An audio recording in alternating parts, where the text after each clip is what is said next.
کیا پتہ یہ نعمتوں اور برکتوں سے بھرا مہینہ اگلے سال ہمیں نصیب ہو یا نہ ہو۔ لا الہ الا انت سبحانک انی کنت من الظالمین۔ السلام علیکم جی، کیسے ہیں آپ سب؟ آئی ہوپ کہ آپ سب ٹھیک ہوں گے۔ تو آج کی اس ویڈیو میں ہم رمضان کے بارے میں تھوڑا ڈسکس کریں گے۔ جیسا کہ ہم سب بہت اچھے سے جانتے ہیں کہ رمضان کا مہینہ سال کا سب سے خوبصورت مہینہ ہوتا ہے اور بہت ہی بابرکت مہینہ ہوتا ہے اور اس میں بہت زیادہ عبادت کی جاتی ہے۔ تو رمضان آنے میں کچھ ہی وقت باقی رہ گیا ہے، تو اپنے رمضان کا مہینہ آنے سے پہلے آپ سب سے میں یہی کہوں گی کہ رمضان کے مہینے کے بارے میں اچھا سا پلان جو ہے وہ سیٹ کر کے رکھیں، تاکہ زیادہ سے زیادہ ٹائم جو ہے ہم عبادت کر سکیں اور اپنا ایک سکسیسفل رمضان کا جو مہینہ ہے وہ ہم گزار سکیں۔ فار ایگزامپل، اس منتھ میں آپ کوئی بھی گول اچیو کرنا چاہتے ہیں تو آپ اسے کاپی پینسل لے کے نوٹ ڈاؤن کر سکتے ہیں، ایک چھوٹی سی لسٹ بنا سکتے ہیں کہ مجھے اس منتھ میں، رمضان کے اس منتھ میں مجھے یہ گول اچیو کرنا ہے۔ مطلب کہ اگر آپ کی ڈیلی کی سٹرگل میں آپ 5 وقت کی نماز نہیں پڑھ سکتے، مطلب کبھی 3 پڑھی جاتی ہیں، کبھی 4 پڑھی جاتی ہیں، تو آپ اسے ایز اے گول جو ہے وہ آپ نوٹ ڈاؤن کر سکتے ہیں کہ میں اس رمضان 5 وقت کی نماز ٹائم پہ ادا کروں گی، میں کوئی بھی نماز نہیں چھوڑوں گی۔ یا اگر آپ قرآن پاک اس منتھ میں کمپلیٹ کرنا چاہتے ہیں کہ میں رمضان کے پورے مہینے میں ایک پورا قرآن پاک جو ہے پڑھوں گی۔ اس کے علاوہ ڈیفرنٹ قسم کی دعا ہوتی ہیں اور اذکار ہوتے ہیں جو ہم کرتے ہیں نماز کے بعد۔ آپ ان کو لکھ سکتے ہیں کہ میں فجر کی نماز کے بعد یہ والے اذکار پڑھوں گی اور ظہر کی نماز کے بعد یہ۔ رمضان کا مہینہ قرآن پاک کا مہینہ ہوتا ہے، کیونکہ قرآن پاک رمضان کے مہینے میں نازل ہوا ہے اور اسے سمجھ کر پڑھنا ہمارے لیے بہت ہی ضروری ہے۔ تو اس کے لیے آپ جو ہے کوشش کر سکتے ہیں کہ قرآن پاک کو ترجمے کے ساتھ پڑھیں، بے شک آپ 2 لائنیں پڑھیں، 4 پڑھیں، 1 رکوع پڑھیں۔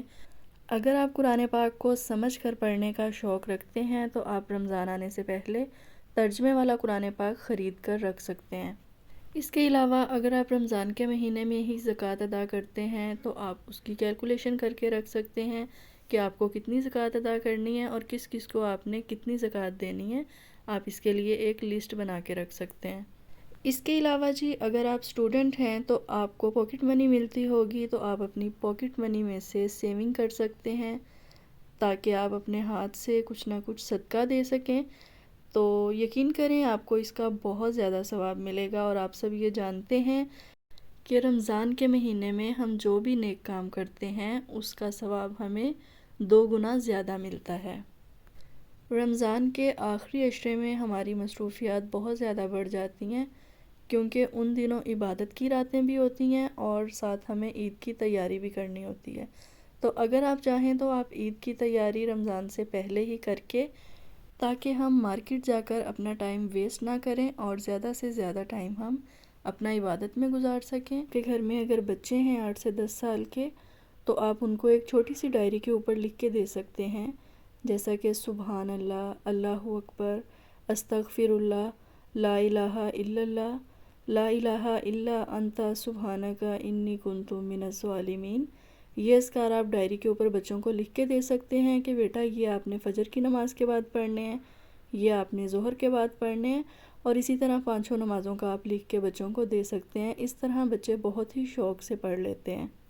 اس کے علاوہ آپ بچوں کو الگ سے رمضان کٹ بنا کے دے سکتے ہیں، مطلب آپ جائے نماز، ٹوپی اور تسبیح بچوں کو دے سکتے ہیں کہ بیٹا یہ آپ کی جائے نماز ہے، یہ آپ کی تسبیح ہے، آپ جو ہے جب بھی نماز پڑھو گے آپ یہ والی جائے نماز یوز کرو گے، یہ آپ کے لیے ہے، اور آپ اس تسبیح کے ساتھ اذکار کرو گے، یہ آپ کی تسبیح ہے۔ At the end of the video میں آپ سب کو اگین یہی ایڈوائز کروں گی کہ رمضان کو اس طرح سے گزاریں کہ جیسے یہ ہمارا زندگی کا آخری رمضان ہے۔ جتنی بھی ہو سکے اس مہینے میں عبادت کریں اور اپنے لیے بخشش کے لیے دعا کریں، کیونکہ عید انہی کی ہوتی ہے جو رمضان کے مہینے کو اچھے سے گزارتے ہیں۔ کیا پتہ یہ نعمتوں اور برکتوں سے بھرا مہینہ اگلے سال ہمیں نصیب ہو یا نہ ہو۔ آئی ہوپ کہ آج کی ویڈیو آپ کو اچھی لگی ہوگی، تو میں ملوں گی آپ سے نیکسٹ ولاگ میں، تب تک کے لیے اللہ حافظ۔